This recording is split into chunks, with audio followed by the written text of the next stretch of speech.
స్వర్గీయ మాజీ ప్రధాని ఇందిరాగాంధీ 107వ జయంతి సందర్భంగా సిద్దిపేట జిల్లా హుస్నాబాద్ పట్టణంలోని బుడగజంగాల కాలనీలో ఇందిరాగాంధీ విగ్రహానికి మంత్రి పొన్నం ప్రభాకర్ శంకుస్థాపన చేశారు. ఈ సందర్భంగా ఆమె చిత్రపటానికి పూలమాల వేసి ఘనంగా నివాళులర్పించారు. అనంతరం మాట్లాడిన పొన్నం భారత కీర్తిని ప్రపంచ నలుమూలల్లా చాటిచెప్పిన ఉక్కు మహిళ ఇందిరాగాంధీ అని కొనియాడారు. ఇందిరాగాంధీ ప్రధానిగా బాధ్యతలు స్వీకరించిన తర్వాత ఎన్నో విప్లవాత్మకమైన మార్పులకు శ్రీకారం చుట్టారన్నారు.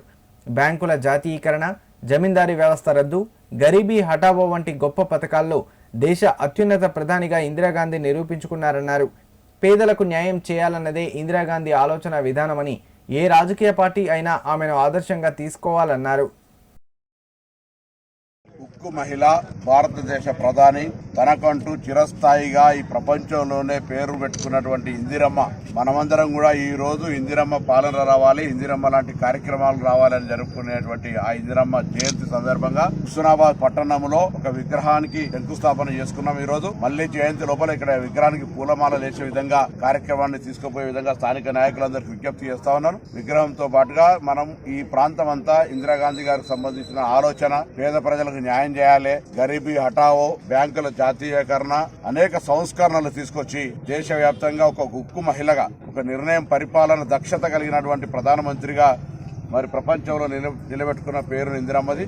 అటువంటి నాయకురాలు ఈ దేశ ఐక్యత కొరకు, ఇవాళేమో దేశం విభజనకు సంబంధించిన చర్చ, రాజ్యాంగాన్ని కాపాడుకోవాలని చర్చ, రాజ్యాంగాన్ని మార్పు చేస్తాం 400 సీట్లు ఇవ్వనేటువంటి చర్చ జరిగే సందర్భంలో ఆనాడు ఈ దేశం ఐక్యంగా ఉండాలని ఇంటెలిజెన్స్ వాళ్ళు చెప్పినప్పటికీ కూడా లేలే అందరూ నా దగ్గర ఉండాల్సిందే, నేను నా చివరి రక్త బొట్టు వరకు ఈ దేశాన్ని దారపోస్తా అని చెప్పి ఆఖరికి హత్యకు గురి కాబట్ట ఇందిరాగాంధీ గారు దేశ ఐక్యత కొరకు ప్రాణాలు అర్పించినారు. వారిని ఈనాటి యువత ఆదర్శంగా తీసుకోవాలి.